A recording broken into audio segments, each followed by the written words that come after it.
আচ্ছা ঠিক আছে, সোয়াল টেস্ট রিপোর্টটা আমি আপনাকে দেখাইছিলাম, সো আমি আশা করি আপনার মনে আছে। তো এখান থেকে কিন্তু আমরা হচ্ছে এখানে হচ্ছে আমাদের যে রেকমেন্ডেশন দিছিল সোয়াল টেস্টের, তো সেখান থেকে হচ্ছে আমরা নিয়েছিলাম, ভ্যালুগুলো নিয়েছিলাম। এখানে দেখেন সোয়ালের হচ্ছে বিয়ারিং ক্যাপাসিটি, তো এইগুলো হচ্ছে আপনাদের খেয়াল করতে হবে সোয়াল টেস্ট রিপোর্ট থেকে।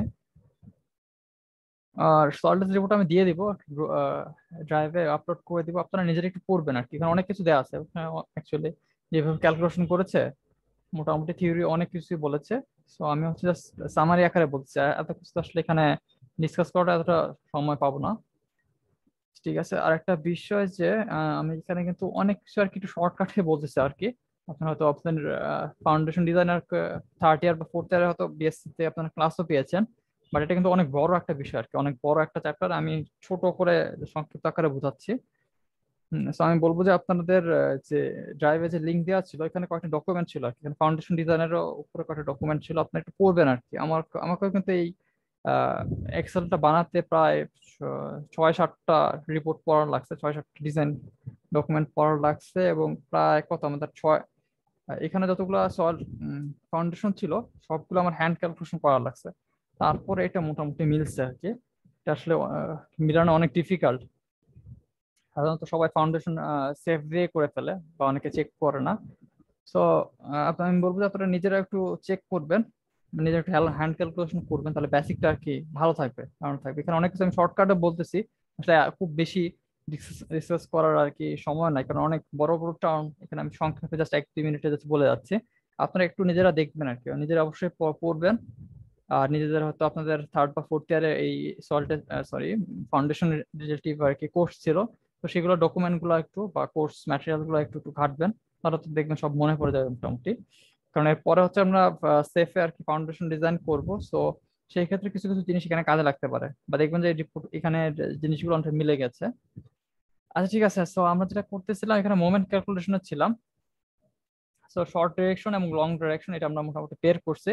ডিরেকশনটা বের করার পর এখন হচ্ছে এটাকে আমরা কিউনেট দিয়ে যে গুণ করি, সয়েল প্রেশার, এখানে সয়েল প্রেশার দিয়ে যদি গুণ করি তাহলে হচ্ছে যে আমরা সরি মোমেন্টটা পেয়ে যাচ্ছি, শর্ট ডিরেকশন এবং লং ডিরেকশনের মোমেন্টটা পেয়ে যাচ্ছি। এই টেবিলটাতে আমি হচ্ছে এমন ভাবে বানিয়েছি যে প্রতিবার দুইটা ট্রায়াল দেওয়া যায় আর কি। আপনারা জানেন যে আমরা সাধারণত এটা বিমের ক্ষেত্রে করে থাকি। বিমের ক্ষেত্রে এটা কিন্তু মোটামুটি একটা বিমের ক্ষেত্রে আমরা ধরেছি আর কি, এটা কিন্তু একটা বিমের ক্ষেত্রে ধরেছি। এখানে যে দেখেন আমরা মোমেন্টটা নিয়েছি, এখানে কিন্তু একটা স্ট্রিপ হিসেবে কল্পনা করে নিতে হয়, বা আমরা জানি স্ল্যাব এলিমেন্ট যখন আমরা ডিজাইন করি তখন এটাকে ব্রেথ যেখানে 12 ইঞ্চি একটা 12 ইঞ্চি একটা বিম কল্পনা করে নিতে হবে। আপনি যখন লং ডিরেকশনে করবেন একটা 12 ইঞ্চি একটা বিমের মতো সেকশন আপনাকে কল্পনা করতে হবে, এবং এটার জন্য ক্যালকুলেশন করতে হবে। আপনি শর্ট ডিরেকশন যখন করবেন তখন এই পাশে হচ্ছে একটা 12 ইঞ্চির মতো একটা অংশ, ফাউন্ডেশনের মানে ফুটিং এর 12 ইঞ্চির মতো একটা অংশ আপনাকে কনসিডার করতে হবে, এবং এটা দিয়ে হচ্ছে আপনাকে ক্যালকুলেশন করতে হবে। তো এখানে হচ্ছে যে এটাকে আমরা ফ্ল্যাট সরি আপনারা যখন স্ল্যাব ডিজাইন করবেন, স্ল্যাব ডিজাইন করার সময় মোমেন্ট ক্যালকুলেশন করার সময় আপনার হচ্ছে যে এরকম একটা সেকশন কেটে নিয়ে সাধারণত আমরা ডিজাইন করি, কারণ পুরোটার সাথে একসাথে করা একটু ডিফিকাল্ট। সো তারপর হচ্ছে যে এখানে হচ্ছে আমরা নিলাম, প্রথম ট্রায়ালে আমরা অ্যাজুম এ ধরছি, একটা এ ধরা হয়েছে, তারপর সেটাকে আমরা 12 ইঞ্চি একটা স্ট্রিপের জন্য ধরেছি, এবং তারপরে ডেপথ তো দেওয়া আছে, ডেপথ 18 ইঞ্চি ধরেছি।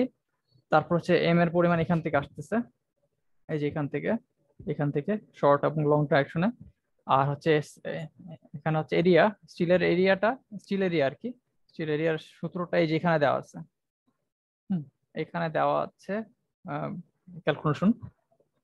তো এই সূত্রে আর কি বসিয়ে আমরা পাচ্ছি হচ্ছে যেটা আসে, যে যেটা আসে সেটাকে আমি আবার আমরা জানি আবার আবার ট্রায়াল দিয়ে দেখতে হয়, এতে বসিয়ে দেখতে হয় যে এ কত আসে। হুম, তো এর মানটা আমরা দেখতেছি যে সেকেন্ড ক্ষেত্রে আবার বসালাম, বসে দেখি যে 0.3 আসছে। তো এটা ঠিক আছে। তো প্রতিবার আমরা দুটো ট্রায়াল করছি, আপনার ইচ্ছা করলে আরো 3 বা 4টা ট্রায়ালও করতে পারেন, সমস্যা নাই, বাট দুটো ট্রায়ালে মোটামুটি ওকে। একবার ওয়ান ধরে করলে যেটা আসে সেটা যদি আবার এখানে বসাই তাহলে মোটামুটি ঠিক আসে, মানে ঠিক এটাই আসে 0.15। প্রথমে আমাদের আসে 0.16, পরটা আসে 0.15। তো এটা মোটামুটি ওকে। তো এখান থেকে হচ্ছে যে ম্যাক্সিমামটা এসেছে, সেই ম্যাক্সিমামটা হচ্ছে আমরা এখানে বসিয়েছি আর কি। এই যে 0.15, এখান থেকে 0.15টা ম্যাক্সিমাম যে মেইন রিইনফোর্সমেন্ট আসছে সেটা আমরা ধরেছি। এবং শর্ট ডিরেকশনের ক্ষেত্রে হচ্ছে 0.15, এই যেখান থেকে ধরেছে ম্যাক্সিমামটা। সো তারপরে এখান থেকে হচ্ছে আমরা কনসিডার করবো এস মিনি আর কি, এটা আমাদের কনসিডার করতে হবে মিনিমাম কতটুকু রিইনফোর্সমেন্ট দিতে হবে, এটা সূত্রটা আমরা জানি সবাই মোটামুটি 0. সেখানে ছোট হয়ে গেছে পুরোটা, হ্যাঁ 200 FC prime, sorry FI by BD, এই যে বি আর ডি দিয়ে গুণ করলে আমাদের 0.72 ইঞ্চি স্কোয়ার পার ফিটে আমাদের এটা আসবে, এই এরিয়াটা আসবে। সো এটা হচ্ছে এই দুইটার মধ্যে যেটা বেশি সেটাকে আমরা ক্যালকুলেট করেছি ম্যাক্স, এই দুইটার মধ্যে যে এরিয়াটা বেশি আসবে সেটাকে আমাদের কনসিডার করতে হবে। এখানে দেখা যাচ্ছে আমাদের মিনিমাম রেইনফোর্সমেন্ট যেটা আছে সেটাই হচ্ছে যে আমাদের কনসিডার গভর্ন করতে হচ্ছে। তো সেকেন্ড ক্ষেত্রে দেখা যাচ্ছে একই, এছাড়া যে মিনিমাম রেইনফোর্সমেন্টে আমাদেরকে কনসিডার করতে হচ্ছে। তো ওখানে দেখা যাচ্ছে যে সোর্ট ফুটিং এর ক্ষেত্রে এই সূত্রটা আপনার মনে রাখবেন আর নিজেরা একটু ক্যালকুলেশন করে দেখবেন। তো এখানে একটা খেয়াল রাখবেন যেটা কিন্তু প্রতি ফিটের জন্য আর কি, প্রতি ফিটের জন্য আমরা হচ্ছে 0.72 ইঞ্চি স্কোয়ার আর কি আমার রিইনফোর্সমেন্ট লাগবে। হ্যাঁ, সো আমি 16 মিলিমিটার রড ধরলাম, 16 মিলিমিটার বার এরিয়া হচ্ছে 0.31। সো এটাকে নাম্বার অফ রড হচ্ছে আপনার ওই এরিয়া দিয়ে ভাগ করলে পেয়ে যাবেন। এটাকে রাউন্ড আপ করেছে 15টা লাগবে। আর স্পেসিং হবে হচ্ছে এই 0.31কে এটা দিয়ে ভাগ দিলেই আর কি, আর 12 দিয়ে গুণ দিলে তখন হচ্ছে যে আমরা এটা পেয়ে যাব। স্পেসিং হচ্ছে কত ইঞ্চি, তো 5 ইঞ্চি আমি রাউন্ড আপ করে নিলাম, এখানে 5.17 আসছে, আমি 5 ইঞ্চি ধরে নিলাম। তো সেকেন্ড ক্ষেত্রে হচ্ছে মোটামুটি একই, ওখানে 16 মিলিমিটার ধরছে, 16 মিলিমিটার এবং হচ্ছে 0.31 ইঞ্চি স্কোয়ার, এটার 16 মিলিমিটার বারের ডায়া। এখানে এখানে একটা টেবিলে বার ডায়াগুলো দেওয়া আছে। এখানে যদি 20 মিলিমিটার দিতে চান তাহলে রিইনফোর্সমেন্ট দেখবেন যে এই স্পেসিংটা আরো কমবে, স্পেসিংটা হচ্ছে আরো বাড়বে, সরি কমবে না, অ্যাকচুয়ালি আরো বাড়বে। আর 16 মিলিমিটারের নিচে রিইনফোর্সমেন্ট দেওয়া দরকার নাই বিমের ক্ষেত্রে, সরি ফুটিং এর ক্ষেত্রে 16 মিলিমিটারের নিচে দিবেন না সাধারণত, কারণ দেওয়া হয় না। আরো বেশি দেওয়া অনেক সময়, আরো বড় বিল্ডিং হলে 20-এর উপরে 25ও দেওয়া হতে পারে। 20 বা অনেক সময় 25ও দেয় আর কি। তো আমরা 20 দিয়ে আর কি ডিজাইন করেছি, সরি 16 মিলিমিটার রিইনফোর্সমেন্ট দিয়ে কনসিডার করেছি শ্যালো ফাউন্ডেশন। আর লোড লোড হচ্ছে খুব বেশি না। তো আমাদের ফাইনাল ডিজাইনে আসছে হচ্ছে এই পাশে হচ্ছে, আমি দেখি এই যে এখানে যে ক্যালকুলেশনটা আসছে, এই যে আমার 5 ইঞ্চি পর পর 16 মিলিমিটার রড। তো এইখানে এই জিনিসটা আমাদের সামারাইজ করা হচ্ছে, এখানে এই ড্রয়িং এর মধ্যে সামারাইজ করছি। তো এর ডিরেকশনে দেখা যাচ্ছে এদিকে, এদিকে দেখা যাচ্ছে হচ্ছে আমার আসবে 17টা 16 মিলিমিটার রিইনফোর্সমেন্ট আসছে। আর এইদিকে বি ডিরেকশনে এই পাশে আছে আমার 15টা 5 ইঞ্চি পর পর আসতেছে, মানে এইদিকে আর কি, সরি। আর এখানে একটা জিনিস মনে রাখবেন, আপনার রিইনফোর্সমেন্ট মেইন রিইনফোর্সমেন্টটা হবে যেদিকে হচ্ছে লেন্থটা বেশি, সাধারণত সেদিকে হয়। এই আইসোলেটেড ফুটিং এর ক্ষেত্রে দেখা যাচ্ছে যে লেন্থ আর উইডথটা খুব কাছাকাছি হয়ে যায়। সো মোটামুটি যেদিকে দেন না কেন রিইনফোর্সমেন্ট একই রকম এটা আসে, রেজাল্ট আসে। কম্বাইন্ড ফুটিং এর ক্ষেত্রে এটা একটু ভিন্ন হবে। তো আমরা কম্বাইন্ড ফুটিং এ যাই, কম্বাইন্ড ফুটিং এর ক্যালকুলেশনটা একটু ভিন্ন। সো এখানে মোটামুটি সবকিছু দেখেন, কম্বাইন্ড ফুটিং এর হচ্ছে এখানে দুইটা দুইটা কলাম, দুইটা কলাম। হ্যাঁ, এই যে কম্বাইন্ড ফুটিং এর ক্ষেত্রে এখানে হচ্ছে দুইটা কলাম, দুইটা কলামের হচ্ছে দুইটা লোড আছে। তো আমাদের ডিজাইনে আমরা দেখি, হ্যাঁ এখানে এখানে এই জায়গাটায় এখানে হচ্ছে আমাদের কম্বাইন্ড ফুটিং লাগবে আর কি, কম্বাইন্ড ফুটিং দিলে ভালো হয়, না হলে আইসোলেটেড ফুটিং দিলে দেখা যাচ্ছে যে ওই এরিয়ার সাথে আর কি কনসিডার করবে আর কি। এই পাশে যে ফুটিং এরিয়া আছে, বাউন্ডারি এরিয়া আছে, বাউন্ডারি এরিয়ার সাথে সমস্যা হবে। সো এখানে হচ্ছে আমরা একটা কম্বাইন্ড ফুটিং কনসিডার করব। এই যে এখানে কম্বাইন্ড ফুটিংটা দেওয়া আছে। সো এই কম্বাইন্ড ফুটিং এর জন্য আমরা হচ্ছে এটার লেন্থ ধরেছি ড্রয়িং থেকে মোটামুটি 12 ফিট, 12 ফিট বাই হচ্ছে 11.12। সো এখানে হচ্ছে যে এরিয়াটা মোটামুটি একই রকম ভাবে কনসিডার করতে হয়। তো এখানে হচ্ছে 1.25 টিএসএফ ফ্রম সল্টেস্ট রিপোর্ট, সল্টেস্ট রিপোর্ট থেকে এই ডাটাটা আমরা পেয়েছি।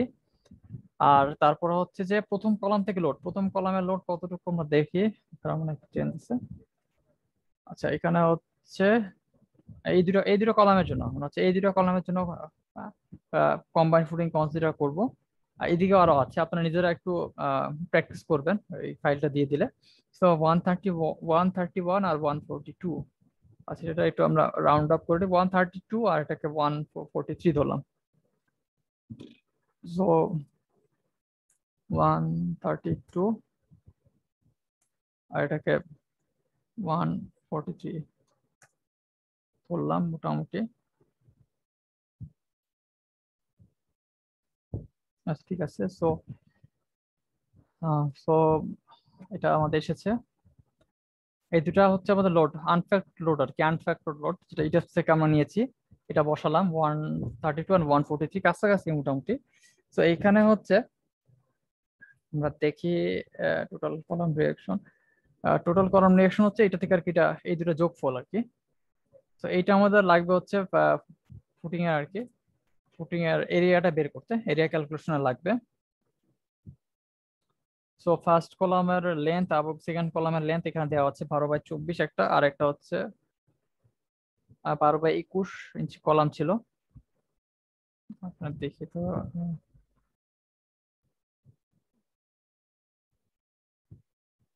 হ্যাঁ ঠিক আছে, 12/21 আর 12/24, একটা C1 একটা C2 কলাম ছিল।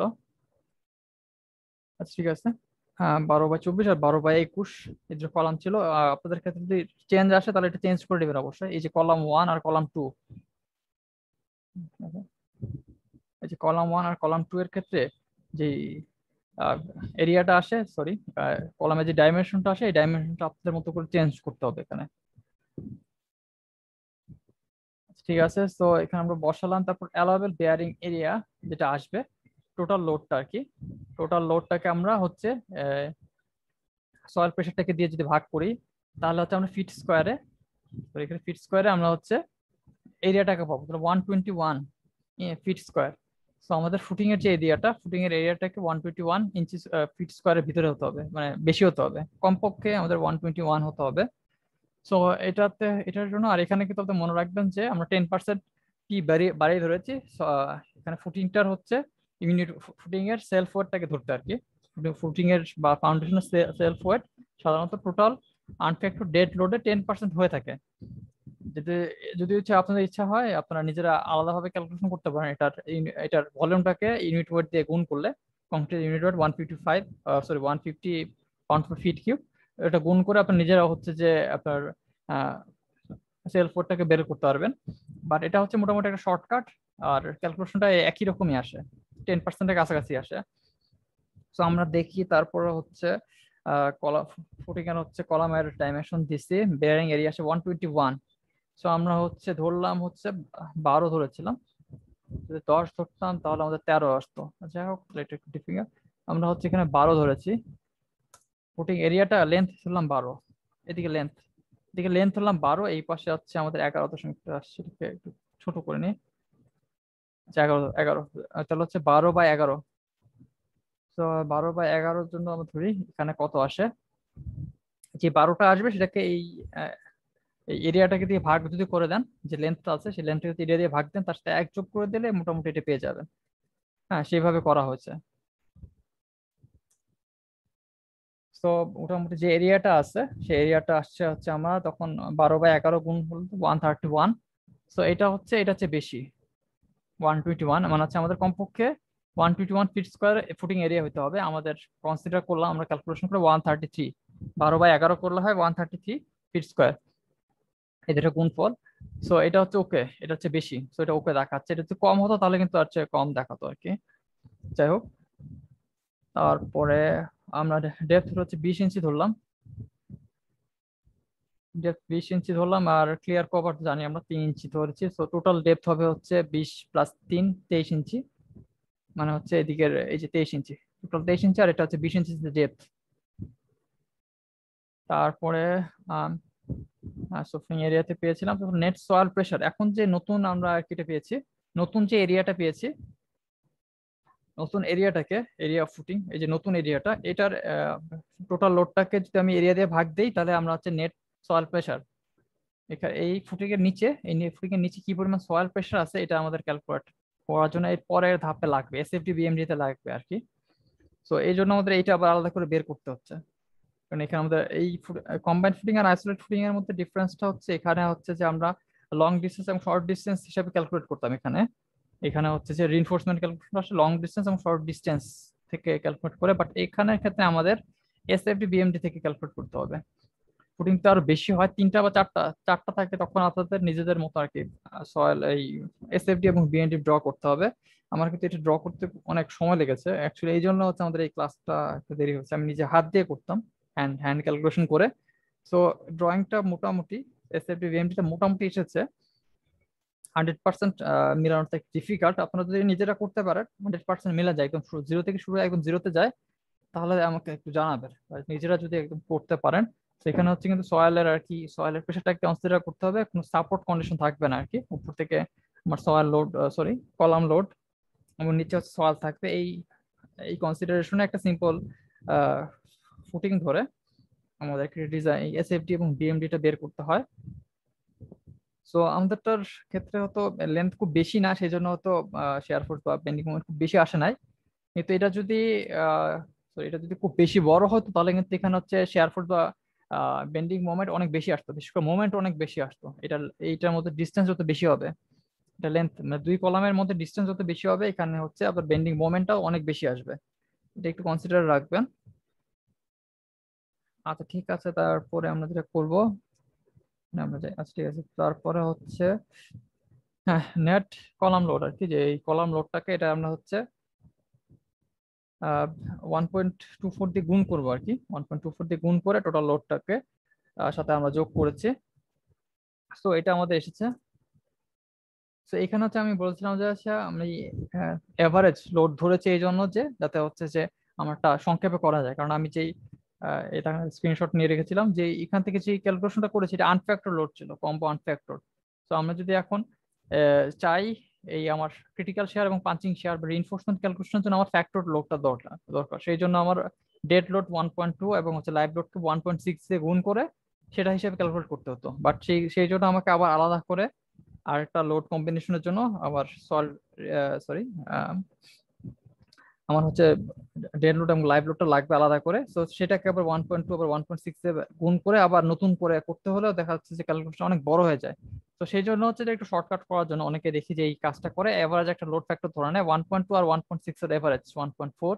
তো এটা দিয়ে যদি আপনি টোটাল আনফ্যাক্টর লোডটাকে গুণ করেন, তাহলে মোটামুটি যে লোডটা আসবে factor load 1.2 DL plus 1.6 LL, তো এটার কাছাকাছি চলে আসে। আপনারা নিজেরা একটু হ্যান্ড ক্যালকুলেশন করে দেখবেন, মোটামুটি কাছাকাছি আসে, একটু আগে কিছু হতে পারে বা কম বেশি হতে পারে। তারপর হচ্ছে অ্যালাউবেল পাঞ্চিং শেয়ার বলছে 4.5 প্রাইম, আর ক্রিটিক্যাল শেয়ার এত আসছে আমাদের। তো এই লোডের চেয়ে বেশি হতে পারবে না ক্রিটিক্যাল শেয়ার এবং হচ্ছে যে পাঞ্চিং শেয়ার। তো ক্রিটিক্যাল শেয়ারটা আসবে হচ্ছে এখানে শেয়ার ফোর্স ডায়াগ্রাম থেকে। হ্যাঁ, সো এটা হচ্ছে ফার্স্ট কলামের পাঞ্চিং এরিয়া। ফার্স্ট কলাম যে কলাম আছে এই কলাম থেকে ডি প্লাস দূরত্বে আমরা পাঞ্চিং এরিয়াটা ক্যালকুলেশন করব। এখানে ক্যালকুলেশন করা হয়েছে, সেকেন্ড কলামের জন্য করা হয়েছে। এবং হচ্ছে পাঞ্চিং পেরিমিটার, এই পাশে যে পাঞ্চিং পেরিমিটার এটাকেও ক্যালকুলেট করা হয়েছে। আমরা দেখেছিলাম যে আগের আগের আইসোলেট শুটিং কিভাবে করা হয়েছে। তো একইভাবে এটাকে আমরা হচ্ছে আবার পাঞ্চিং শেয়ার এবং হচ্ছে ক্রিটিক্যাল শেয়ার আবার ক্যালকুলেশন করেছি। তো এখানে মনে রাখতে হবে কিন্তু এখানে প্রতিটা কলামের জন্য আলাদা করে পাঞ্চিং শেয়ার আর কি আমাদের চেক করতে হবে। পাঞ্চিং শেয়ার প্রতিটা কলামের জন্য আলাদাভাবে চেক করতে হবে। এবং ক্রিটিক্যাল শেয়ার এখানে দেখা যাচ্ছে যে এখানে হচ্ছে এক পাশ দিয়ে হচ্ছে যে লোডটা আসতো, এক পাশ দিয়ে হয়তো আসতো। বাট কম্বাইন্ড ফুটিং এর জন্য এটা মাঝের বরাবর বা এদিকে কোথাও আসবে। এটা চাবে যাতে এই কলামটা, সরি এই ফুটিংটা দুই ভাগ হয়ে যায়। সয়েল প্রেশার এবং হচ্ছে কলাম লোডের কারণে দেখা যাবে যে এমন অবস্থা হবে যে সয়েলটা যেন হচ্ছে এই উপরের অংশটুকুকে উপরের দিকে ঠেলে দিতে যাবে, আর এই কলামটা যেন নিচের অংশের নিচের দিকে চলে যেতে হবে। সো এটা হচ্ছে যে একটা মানে এরকম বেন্ড করার চেষ্টা করবে। এটার জন্য হচ্ছে আমাদের ক্রিটিক্যাল শেয়ারটা চেক করতে হবে। এই শেয়ারটা আমাদের এই যে আমাদের লোড থেকে আসবে, ক্রিটিক্যাল শেয়ার এসএফডি থেকে আসবে। হুম। তো এটা কিন্তু হচ্ছে যে এই আইসোলেট ফুটিং থেকে একটু ভিন্ন আর কি। সো এটার জন্য হচ্ছে যে আমরা চেকটা করব। তো এখানে দেখি ম্যাক্সিমাম শেয়ার ফোর্স, সরি এখানে যে ফার্স্ট কলামের জন্য হচ্ছে পাঞ্চিং শেয়ার চেক, এবং সেকেন্ড কলামের জন্য দুটোই আমাদের স্যাটিসফ্যাক্টরি আসছে। এখানে আমরা ডিটা মোটামুটি বেশি ধরেছিলাম এই জন্য। সো আমরা যদি ডিটা আরো কম ধরি দেখি। আচ্ছা হ্যাঁ, সো যদি এটা কম ধরি তাহলে দেখা যাচ্ছে সেকেন্ড কলামের জন্য হচ্ছে যে ফেল দেখাচ্ছে। হ্যাঁ, সো এটাকে আমরা যেটা ধরেছিলাম সেটাই ধরলাম। তো 20 ইঞ্চি ধরেছিলাম। তো মোটামুটি স্যাটিসফ্যাক্টরি দেখাচ্ছে পাঞ্চিং শেয়ারের জন্য। তারপরে হচ্ছে যে আমরা হচ্ছে ক্রিটিক্যাল শেয়ারের চেকের জন্য এখান থেকে হচ্ছে ম্যাক্সিমাম শেয়ার ফোর্স টা আমাদের নিতে হবে এসএফডি থেকে। এসএফডি আমি নিচে আবার পরে আলোচনা করতেছি। এসএফডি থেকে আমরা হচ্ছে 112 আসছে, হাইয়েস্ট আসছে হচ্ছে 112 ম্যাক্সিমাম। ম্যাক্সিমাম আসবে এখান থেকে, যতগুলো লোড আছে তার ম্যাক্সিমাম থেকে আসবে হচ্ছে এসএফডিটা।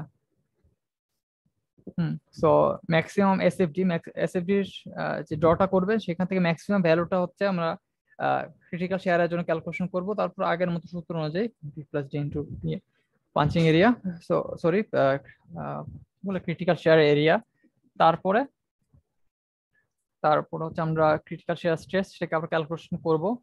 আমাদের যে শেয়ার ফোর্সটা আসছে শেয়ার ফোর্সের সাথে হচ্ছে এরিয়াকে ভাগ করলে আমরা হচ্ছে যে পাঞ্চিং ক্রিটিক্যাল শেয়ারের জন্য যে ফোর্সটা স্ট্রেসটা এটা আমরা পেয়েছি, এটা দেখা যাচ্ছে যে এটা হচ্ছে কম আর কি, আমাদের অ্যালাউয়েবল হচ্ছে কম। সো অ্যালাউয়েবল হচ্ছে কম, সো আমাদের স্যাটিসফ্যাক্টরি আসছে, আমাদের রেজাল্টটা স্যাটিসফ্যাক্টরি আসছে। না হলে হচ্ছে আমাদের ডি আরো বাড়াতে হতো, যদি আরো কম আসে তখন হচ্ছে আমাদের ডিটা বা ডেপথ, এটা ডেপথ আরো বাড়াতে হবে। যত ডেপথ যত বাড়বে ফোর্সের পরিমাণটা বা স্ট্রেসের পরিমাণটা তো কমবে আর কি। তো তারপরে আমরা চাই আবার রিইনফোর্সমেন্ট ক্যালকুলেশনে আমাদের এখানে প্রথমে যেটা করতে হবে, এখানে ফ্যাক্টর গুলো দেওয়া আছে। আচ্ছা, এখানে আসলে কিছু ফ্যাক্টর দরকার নাই, এখানে আমরা ইচ্ছা করলে রিইনফোর্সমেন্টের পার্সেন্টেজ একটা চেক করতে পারি, বাট এটা আসলে দেখলাম যে কোনো প্রয়োজন নাই। আপনারা হয়তো আপনাদের ডকুমেন্টেশনে বা ক্যালকুলেশনের সময় থিওরিতে দেখেছিলেন যে একটা চেক করতে হয় আর কি রিইনফোর্সমেন্টের পার্সেন্টেজের উপরে, বা কতটুকু এরিয়া রিইনফোর্সমেন্ট লাগবে। তো এই চেকটা আমি করি নাই, তো এটা আসলে প্রয়োজন হয় না, কারণ হচ্ছে আমরা মিনিমাম রিইনফোর্সমেন্ট এখানে ক্যালকুলেশন করেছি।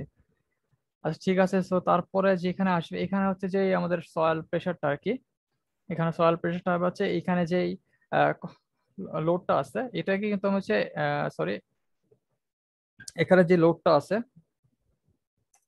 এখানে যে লোডটা আছে আমরা যে লোডটা ধরছিলাম প্রথমে আনফ্যাক্টর লোড, ফার্স্ট কলাম এবং সেকেন্ড কলামের উপরে, ফার্স্ট কলাম সেকেন্ড কলামের উপরে 1.4 দিয়ে গুণ করে আর কি, এভারেজ লোড দিয়ে গুণ করে এইটা আসছে আমার, এই দুটো লোড আসছে। তো 1.3 কে 1.4 দিয়ে গুণ করলে 185, আর এটাকে 143 কে গুণ করলে 201 আসছে। তো এই এত কিপ লোড এই কলামের উপরে আসছে, কলাম থেকে আসতেছে এই ফুটিং এর উপরে। তো তারপরে হচ্ছে এখানে হচ্ছে যে নেট সয়েল প্রেশারটা বা কিপ পার ফিটে যে ইউনিফর্ম লোডটা আসবে সেটা হবে হচ্ছে দুইটা দুইটা লোডের যোগফল বাই হচ্ছে যে উইথ, এই কলামের উইথটা পর্যন্ত, কলামের উইথ দিয়ে ভাগ দিলে তখন আমার হচ্ছে এই এরিয়া আকারে লিনিয়ার লোডটা আসবে 33 কিপ পার ফিট। তো এটা আমার এসএফডি এর জন্য লাগবে। এসএফডি মোটামুটি আপনারা সবাই ক্যালকুলেশন করতে পারেন। আর আমি বলবো যে এই এসএফডিটা আপনারা একটু নিজেরা একটু চেক করবেন, যদি পারেন, যদি দেখেন যে আপনাদের আমি মোটামুটি এতটুকুই আসছে। আমি অনেক জায়গায় দেখছি যে মানে সবাই শেষ পর্যন্ত মিলাতে পারে না বা শেষ পর্যন্ত মিলে না। তো মোটামুটি এরকম এরকম শেপে আসবে, দুইটা কলামের জন্য, তিনটা কলামের জন্য বা চারটা কলামের জন্য হলে একটু ভিন্ন আসতো। তো এটা মোটামুটি এরকম আসছে। তো এসএফডি ভিএফডিটা আপনারা নিজে একটু চেক করে নেবেন, এটা আমি করেছি জাস্ট গত 2-3 দিন ধরে আর কি মিলিয়েছি। আর যদি আপনারা পারেন একদম জিরো থেকে শুরু হয়ে জিরোতে শেষ হচ্ছে এরকম ক্যালকুলেট করার, তো সেক্ষেত্রে ভালো। আবার নিজেরা হচ্ছে হ্যান্ড ক্যালকুলেশনও করতে পারেন খাতায়, সেক্ষেত্রে আপনাদের ধারণাটা আরো আরো ভালো হবে আমি আশা করি। আচ্ছা ঠিক আছে, তারপর হচ্ছে আমরা মেইন রিইনফোর্সমেন্ট, লংজিটিউডিনাল রিইনফোর্সমেন্ট, এখানে কিন্তু দেখেন শেয়ার ফোর্স থেকে কিন্তু আমরা হচ্ছে এখানে যে ক্রিটিক্যাল শেয়ারের চেকটা দিয়েছি, এখানে যে ম্যাক্সিমাম শেয়ার ফোর্সটা এসেছে। আর বিএমডি থেকে হচ্ছে যে বেন্ডিং মোমেন্ট আসবে, এটা থেকে আর কি আমরা এই ক্যালকুলেশন আমাদের লাগবে। তো মেইন রিইনফোর্সমেন্ট এখানে যাওয়ার আগে মোমেন্ট ক্যালকুলেশন, এখানে হচ্ছে মোমেন্টটা আছে, এই মোমেন্টটা হচ্ছে পজিটিভ পজিটিভ মোমেন্ট এবং নেগেটিভ কতটুকু মোমেন্ট আছে সেটা আমাদের হচ্ছে যে এখানে ক্যালকুলেশন লাগতেছে। হ্যাঁ, সো এখান থেকে আর কি ম্যাক্সিমাম পজিটিভ এবং নেগেটিভ বেন্ডিং মোমেন্ট এখানে আমরা ধরে নিয়েছি আর কি, ম্যাক্সিমামটা আর কি সবসময় ম্যাক্সিমামটা ধরতে হবে, কারণ ম্যাক্সিমামটার জন্য গভর্ন হলে অবশ্যই অন্যগুলোর জন্য গভর্ন হবে। আচ্ছা ঠিক আছে, তারপরে যেটা হচ্ছে এখানে হচ্ছে আমরা আহ, এটাকে একটু ছোট করে দিই।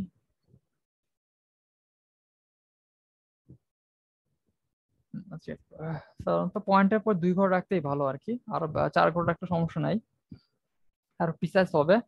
সো এখানে হচ্ছে আমরা মোমেন্টটাকে হচ্ছে উইথ অফ ফুটিং, ফুটিং এর উইথ দিয়ে যদি আমরা ভাগ করি তাহলে হচ্ছে আমরা সরি গুণ করি তাহলে হচ্ছে আমরা এটা পাবো হচ্ছে ফুটিং এর হচ্ছে বেন্ডিং মোমেন্টটা পাবো।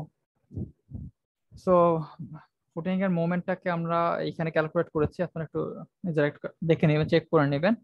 আর হচ্ছে এম শর্টের জন্য যে লোডটা সেটা হচ্ছে যে আমাদের পি নেট থেকে আসবে। এই যে পিনেট থেকে আসতেছে, পিনেট থেকে আমাদের এম শর্টের জন্য যে রিইনফোর্সমেন্ট এই যে এই পাশে, সেই জন্য হচ্ছে যে আমরা ক্যালকুলেট করেছি। আচ্ছা ঠিক আছে, তারপরে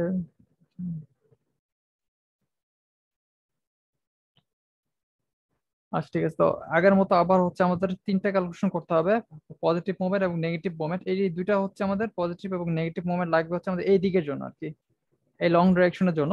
আর শর্ট ডিরেকশনের জন্য আমরা আলাদাভাবে ক্যালকুলেশন করবো। এই পজিটিভ এবং নেগেটিভ মোমেন্টের জন্য যেটা বেশি আসবে সেটা হচ্ছে আমাদের এই লং ডিরেকশনের রিইনফোর্সমেন্টের জন্য লাগবে।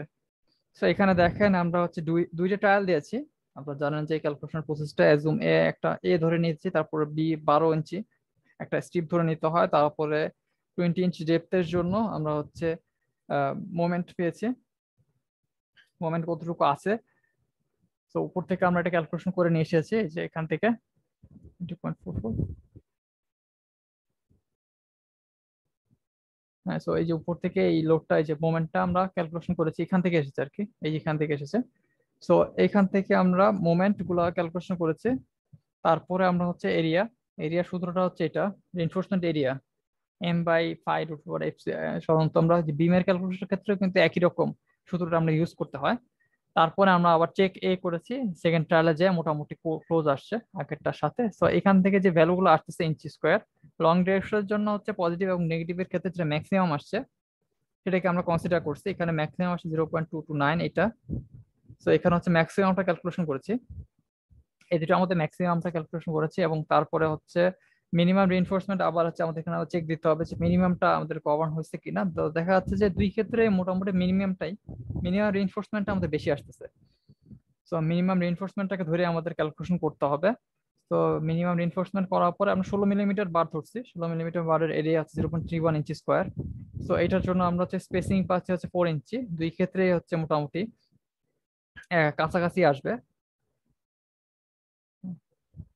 আচ্ছা, দুই ক্ষেত্রে মোটামুটি, আর এদিকে হচ্ছে লেন্থ একটু বেশি, সেজন্য একটু বেশি আসতেছে। তো আমাদের ফাইনাল যে রিইনফোর্সমেন্ট এরিয়াটা আমরা দেখি, এখানে আসছে এ ডিরেকশনের ক্ষেত্রে 5 ইঞ্চি পর পর, আর বি ডিরেকশনের ক্ষেত্রে এদিকে আসছে হচ্ছে আমাদের 4 ইঞ্চি পর পর। 16 মিলিমিটার রড আমাদের 4 ইঞ্চি পর পর দিতে হবে।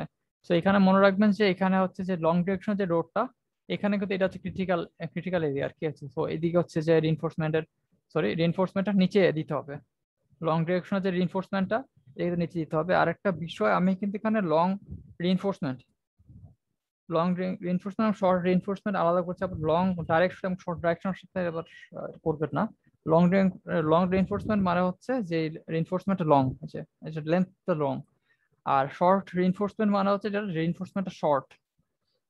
হ্যাঁ, সো এই জিনিসটা খেয়াল রাখবেন। আবার অনেকে হচ্ছে যে একটু ভিন্নভাবে ডিজাইন করেন, তো সেটা তাদের উপর নির্ভর করে, এটা কোনো সমস্যা নাই। তো আমার ফাইনাল ডিজাইন আসছে, এই পাশে হচ্ছে আমার আহ, কত 4 ইঞ্চি পর পর 16 মিলিমিটার রড, আর এই পাশে হচ্ছে আমার 5 ইঞ্চি পর পর 16 মিলিমিটার রড। আপনার যদি 20 মিলিমিটার রড ইউজ করেন তা দেখবেন যে আপনার ডিস্টেন্স আরো বেশি আসবে আর কি। সো এটা হচ্ছে মোটামুটি আমাদের শুটিং ডিজাইনের ক্ষেত্রে। আর আমি বলবো যে আপনার সবাই, এটা কিন্তু অনেক আসলে একটু কি বলবো, একটু কঠিন একটা জিনিস। মোটামুটি থিওরিটিক্যাল অনেক পার্ট আছে যে জিনিসগুলো আমি স্কিপ করে গেছি, আসলে এত অল্প সময়ের মধ্যে বোঝানো তো সময় সম্ভব না। তো আপনারা নিজেরা একটু পড়বেন আর কি, নিজেদের আপনাদের ক্লাস লেকচার যেগুলো ছিল বা একাডেমিক কোর্সে যেগুলো ছিল সেগুলো একটু পড়বেন। তো এটা মোটামুটি ম্যানুয়াল আর কি ক্যালকুলেশন, আমি এটা ড্রাইভে আপলোড করে দিব, আপনারা একটু দেখে নেবেন। এরপরে হচ্ছে আমি পাইল নিয়ে একটু ডিসকাস করব, যে আমাদের পাইলের লোড সাধারণত যেটা হয় যে আমরা ধরে নেই যে এখানে পাইল কতটুকু লোড নেবে। তো আমি সয়েল টেস্ট রিপোর্টে যাই, সয়েল টেস্ট রিপোর্ট এখানে দেখেন পাইলের ক্যাপাসিটি বলে দিয়েছে 65 টন, 20 ইঞ্চ ডায়ার পাইল হলে। আর এটা যদি 15 ইঞ্চ হয় তাহলে, সরি মানে 18 ইঞ্চি হয় তাহলে ক্যাপাসিটি একটু কম হবে আর কি, কারণ আমরা জানি যে স্ক্রিন ফ্রিকশন একটা ব্যাপার থাকে, ডায়া যত বড় হবে তার স্ক্রিন স্ক্রিন ফ্রিকশন তত বড় হবে, তার ক্যাপাসিটি তত বড় হবে। আর এখানে ছোট একটা পাইল ক্যাপের ক্যালকুলেশনটা মোটামুটি ইজি। আমি আপনাদেরকে এটা পরের ক্লাসে দেখিয়ে দিব, অথবা হচ্ছে যে যে এক্সেলটা আছে ম্যানুয়াল ক্যালকুলেশন এক্সেলটা, ওইটা হচ্ছে প্রোভাইড করে দিব। তো ওইখানে হচ্ছে যে এতটা আসলে কমপ্লিকেটেড না, কারণ এখানে জাস্ট আমার কলামের যে লোডটা আছে, তো এই পাইলটা হচ্ছে যে এই পুরো লোডটাকে ট্রান্সফার করবো হচ্ছে এই অংশটাতে। আর ফুটিং এর ক্ষেত্রে যেটা হয় যে ফুটিংটা এই লোডটাকে এইটা যদি ফুটিং ধরেন, এটাকে যদি ফুটিং ধরেন, তো এই কলামের লোডটাকে এই সয়েলের এরিয়ার মধ্যে ছড়ায় দেয়। তো কলামের কলাম এবং হচ্ছে পাইল ক্যাপ হচ্ছে একটু ডিফারেন্ট। আর পাইল ক্যাপের ক্ষেত্রে সাধারণত এই জিনিসটা কনসিডার করবেন, পাইল ক্যাপের সংখ্যার উপর নির্ভর করবে। পাইল ক্যাপের এরিয়া কতটুকু হবে তার পরিমাণটা। তো আমাদের আমাদের ড্রয়িং, আচ্ছা ঠিক আছে। তো আচ্ছা, স্ক্রিনশট হয়ে যায়। এখানে দেখা যাচ্ছে যে আমাদের যে কলাম রিয়াকশনটা আসছে, আমাদের একটা সিঙ্গেল 20 ইঞ্চি পাইল ধরলে দেখা যাচ্ছে যে সেটা ক্যাপাসিটি হচ্ছে 130 কিপ, অলমোস্ট 130 কিপ আসে। এই যে এখানে দেখাচ্ছে 65 টন, মানে হচ্ছে এটাকে 2 দিয়ে গুণ করলে সে কিপে আসবে। তো অলমোস্ট 130 কিপ। তো এখানে দেখা যাচ্ছে অনেক জায়গায় একটা একটা পাইল দিয়ে দিলে হয়ে যাবে। এখানে হচ্ছে হয়তো একটা পাইল দিলে হয়ে যাবে, এখানে হয়তো 2টা পাইল লাগবে। তো এখানে সব জায়গায় মোটামুটি 2টা পাইল লাগবে, বা অনেক জায়গায় একটা পাইল দিলে হয়ে যাবে। তো আসলে এখানে লোডের পরিমাণটা অনেক কম, সেই জন্য হচ্ছে যে আমরা ফুটিংটাই প্রেফার করেছি। আর যদি এখানে লোড অনেক বেশি হয়, মনে করেন 200-300 মতো হয়, তাহলে হচ্ছে আপনারা এটা অনুসারে, এই অনুসারে আপনারা হচ্ছে পাইল ক্যাপটার কি ডাইমেনশন অনুসারে আপনি ডিফাইন করবেন। সাধারণত এখানে পাইল টু পাইলের আর কি center to center pile distance 3D ধরা হয়, এবং pile center to pile pile cap edge 1.5D ধরা হয়। এইভাবে করে আর কি এটা করা হয়। সো পাইল ক্যাপের সাইজ আরো ভিন্ন রকম হতে পারে, এখানে আবার আপনি হেক্সাগোনাল করে দিতে পারেন। বিশেষ করে বেজোড় সংখ্যক হলে এখানে অনেক সময় হেক্সাগোনাল হয়ে যেতে পারে। আবার হচ্ছে সাধারণত লিফটের নিচে যে অংশগুলো, অনেকগুলো কলাম একসাথে থাকলে এই ধরনের আর কি 6 পাইল বা 7 পাইল বা 5 পাইল ক্যাপ হয়। তো আমি বসুন্ধরার মধ্যে একটা বিলিং করেছিলাম, ওখানে 5 পাইল ক্যাপ ইউজ করতে হয়েছিল। তো ওইখানে হচ্ছে আহ, উম, ওখানে পাইল ক্যাপের যে ক্যালকুলেশনটা, ওইটা হচ্ছে আমি আপনাদের দেখি নেক্সট ক্লাসে ইনশাল্লাহ প্রোভাইড করে দেবো। আর আমরা সেফে হচ্ছে যে এটা ক্যালকুলেট করব। আর এই ধরনের পাইল হবে হচ্ছে আপনার খুবই বড় বিল্ডিং এর ক্ষেত্রে সাধারণত 3 পাইল, 4 পাইল এটাতেই মোটামুটি হয়ে যায়। সাধারণ বিল্ডিং ক্ষেত্রে 2, 3 এবং 4 পাইল ক্যাপে, মনে করেন 8 বা 10 তলা বিল্ডিং এর ক্ষেত্রে এটা মোটামুটি হয়ে যায়।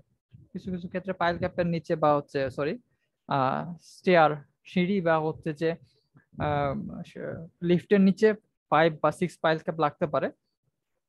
বাট সাধারণত 9-10 তলা বা 7-8 তলা বিল্ডিং এর ক্ষেত্রে সয়েলের অবস্থা যদি খুব খারাপ হয়, সাধারণত এই সাধারণ পাইল গুলোতে হয়ে যায়। আর বিল্ডিং যদি অনেক হাইট অনেক বেশি হয়, মনে করেন 15-20 তলা, তখন হচ্ছে যে আপনার অনেক বড় পাইল লাগে আর কি, অনেক আহ, এবং সয়েলের উপরও নির্ভর করবে। আমাদের রিপোর্টে যে সয়েলটা আছে এটা মোটামুটি ভালো আসলে। তো এই জন্য হচ্ছে আমরা ফুটিংটা ইউজ করতে পেরেছি। আর আমি সয়েলের পাইল ক্যাপের একটা সিম্পল ডিজাইন দেখাতে পারি, এখানে করেছি আর কি। তো আপনারা হয়তো নিজেরা আপনাদের কোর্সে সার্কুলার সার্কুলার কলাম ডিজাইন করেছেন। তো সাধারণত আমরা পাইলটাকেও সার্কুলার কলাম হিসেবে ডিজাইন করা হয়। তো সেই ক্ষেত্রে হচ্ছে আমি সার্কুলার কলামে মনে করেন এখানে স্ট্রেংথ দিলাম, কত কি এসআই দিব, আচ্ছা ঠিক আছে। হ্যাঁ, তো এই ডকুমেন্টটা আপনারা দেখে নেবেন। এখানে হচ্ছে একটা সার্কুলার কলাম হিসেবে এই পাইলটাকে ডিজাইন করা হয়েছে। তো এখানে কতটুকু রিইনফোর্সমেন্ট আসবে এখানে আমি দেখিয়ে দিয়েছি। ডাই অফ পাইল ধরলাম 18 ইঞ্চি ধরলাম, তো সেটার ক্ষেত্রে কতটুকু রিইনফোর্সমেন্ট আসবে এটা একটা ক্যালকুলেশন দেখিয়ে দিয়েছি। এটা খুব বেশি আসে না আসলে। এটা মিনিমাম রিইনফোর্সমেন্ট 3টা 20 মিলিমিটার এখানের জন্য আমার আসছে। আর এখানে লোড মনে করেন, লোড ফ্রম কলাম আমি 200 কিপ ধরলাম একটা। তো এটার জন্য দেখা যাচ্ছে যে আমার একটু ক্রস সেকশন হয়ে যাচ্ছে। আর সাধারণত যেটা হয় যে ড্রয়িং এর ক্ষেত্রে এখানে তো আবার সব কই গেল, হ্যাঁ এই যে এই বোর্ড লোকটার উপর ডিপেন্ড করে, এই গ্রাফের উপর ডিপেন্ড করে হচ্ছে আমরা কতটুকু পর্যন্ত আমরা পাইল দিব, সেটা ডিপেন্ড করে। আর এখানে রেকমেন্ডেশন অবশ্যই পড়বেন যে সয়েল টেস্ট রিপোর্টে রিকমেন্ডেশন কি কি দিয়েছে। তো এখানে মোটামুটি এখান থেকে মোটামুটি এটা পাওয়া যায়, সয়েল টেস্ট রিপোর্টের সামারিটা পাওয়া যায়। আর উপরের দিকে দেখবেন যে আরো কিছু থিওরিটিক্যাল কথাবার্তা বলা হয়েছে, আমি বলবো যে আপনারা নিজেরা একটু পড়ে দেখবেন এই অংশগুলো।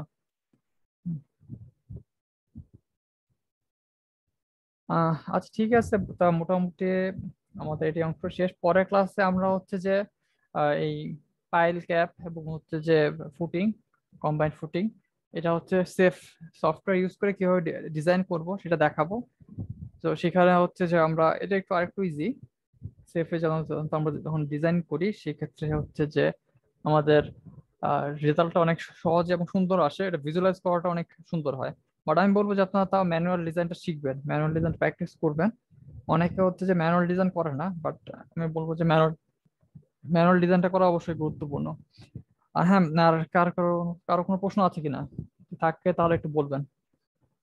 আমি কিন্তু আপনাদের মানে ম্যানুয়াল যে ক্যালকুলেশন দেখেছি এটা অনেক শর্টকাটে বলেছি অনেক কিছু। তো আপনারা নিজেরা একটু একটু কষ্ট করে যে আপনাদের ড্রাইভে যে ডকুমেন্ট গুলো দিয়েছি ওগুলো একটু রিডিং করবেন আর নিজেরা একটু প্র্যাকটিস করবেন, মানে খাতায় লিখে প্র্যাকটিস করবেন। আমারও কিন্তু প্রায় 10-12টা ফুটিং হ্যান্ড ক্যালকুলেশন করে তারপর হচ্ছে প্র্যাকটিস করা লাগছে আর কি, এভাবে এক্সেল বানানো লাগছে। আপনারা সবাই নিজেরা একটু প্র্যাকটিস করবেন, বাসায় বসে নিজেরা একটু প্র্যাকটিস করবেন। আর কারো কোনো প্রশ্ন হ্যালো থাকলে একটু ভাইয়া, বলবেন। হ্যাঁ হ্যাঁ। ইয়ে এক ভিডিও গুলো পড়ে দিলে চলবে, কিন্তু এক্সেল ফাইলটা আর ওই সয়েল টেস্ট রিপোর্টটা এখন একটু ড্রাইভে আপলোড দিলে ভালো হতো। আহ আচ্ছা ঠিক আছে। আচ্ছা ঠিক আছে, আহ, আমি আপলোড করে দেবো। আচ্ছা, আর কার কোনো প্রশ্ন আছে?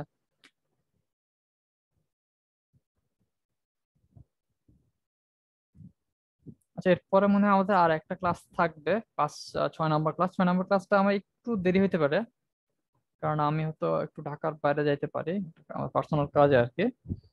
তো আমি চেষ্টা করবো যে নেক্সট উইকে নেওয়ার, একটু দেরি করবো আর কি। আর আহ, এই ক্লাসটা করতে একটু দেরি হয়ে গেল, কারণ আমার এক্সেলটা আসলে গুছাইতে একটু সমস্যা হয়েছিল। আর আমি সবগুলো মোটামুটি আপলোড করে দিচ্ছি। আর নেক্সট ক্লাসের পরে আমি আপনাদেরকে একটা দেবো আর কি, নেক্সট ক্লাসের পরে আমি আপনাদেরকে আরেকটা নতুন ড্রয়িং দিব। সেই ড্রয়িং অনুসারে আপনারা নিজেরা বিম কলাম বসাবেন, এবং হচ্ছে ওইটার নিচে কি ধরনের ফাউন্ডেশন দিবেন আমি সল্ট টেস্ট রিপোর্ট দিয়ে দিব। ওইটার নিচে কি ধরনের ফাউন্ডেশন দিবেন নিজেরা ক্যালকুলেশন করে আমাকে একটা কমপ্লিট আর কি একটা রিপোর্ট জমা দিতে হবে। তো ওইটার উপর ডিপেন্ড করে আমি হচ্ছে সবার শেষ সার্টিফিকেট দেওয়া হবে। সো নেক্সট ক্লাস, ক্লাস 6 নম্বর ক্লাসের পরে আমি হচ্ছে আপনাদের ফাইনাল আর কি মডেলটা দিব। আর দুইজন মনে হয় মডেল জমা দেন নাই, আপনারা একটু প্লিজ তাড়াতাড়ি জমা দিয়ে দেবেন, তাহলে আমি আপনাদের ভাই মেইলে আর আগের কি রিপ্লাই মডেল দিই। আগের মডেলটা চেক করি নাই, আমি তো ওয়েট করতেছিলাম যে সবাই দিবে একসাথে তারপর চেক করব। আগের মডেল একটা জিনিস মিসিং হয়েছিল, ওই যে আদার স্লট, ওটা কি দেওয়া হয়েছে? জাস্ট ই করা হয়েছিল, দেওয়া হয়েছিল। হ্যাঁ হ্যাঁ হ্যাঁ, আদার স্টোর তো ডিফাইন করেছিলাম পরে শেষ মডেলে। ডিফাইন করেছিলাম ঠিক আছে, কিন্তু স্ল্যাবে অ্যাসাইন করা হয়েছিল কিনা আমার খেয়াল হয়েছে না। হ্যাঁ হ্যাঁ, পরের ক্লাসে মনে হয় আমি দেখাই দিয়েছিলাম যে বলেছিলাম যে আমি অ্যাসাইন করেছিলাম আর কি। ওটা হয়তো ওই ক্লাসের মাঝখানে মনে ওটা ছিল না। 5 স্ল্যাব সিলেক্ট করে তারপরে লাইভ লোড হিসেবে দিয়ে দিলে হবে, তাই না? হ্যাঁ হ্যাঁ। আচ্ছা ঠিক আছে। ও, আচ্ছা, আর কারো যদি তেমন প্রশ্ন না থাকে তাহলে এটা করতেছে। আর যে দুজন আর কি ডিজাইন রিপোর্টটা দেওয়া বাকি ছিল, সরি মডেলটা দেওয়া বাকি ছিল, আপনারা মডেলটা প্লিজ একটু তাড়াতাড়ি সাবমিট করে দেবেন। আর আমি হচ্ছে যে ড্রাইভে আপলোড করে দিচ্ছি আজকে ডকুমেন্ট গুলা। সবাই একটু নিজেরা একটু প্র্যাকটিস করবেন আপনাদের মডেল আর কি যে লোড গুলো আছে, নিজেরা একটু প্র্যাকটিস করে দেখবেন যে কোথায় আর কি কোন কলাম দেওয়া যায়, বা নিজেরা হচ্ছে যে আইসোলেটেড কলাম দিলে কি হয়েছে, তারপর হচ্ছে 2 বা 3টা কলাম একসাথে জয়েন করে দিলে কি হয়, একটু নিজেরা একটু প্র্যাকটিস করে দেখবেন। আমারটা মোটামুটি সলভ করা আছে, তো এটা করা ঠিক না। আচ্ছা ঠিক আছে, আর কারো কারোর জন্য কোনো প্রশ্ন না থাকে আমি তাহলে বন্ধ করতেছি, আর চেষ্টা করতেছি এখনই ড্রাইভে আপলোড দেওয়ার। আপনারা সবাই একটু কালেক্ট করে নেবেন ড্রাইভ থেকে ডকুমেন্ট গুলো। আচ্ছা, থ্যাংক ইউ। ঠিক আছে।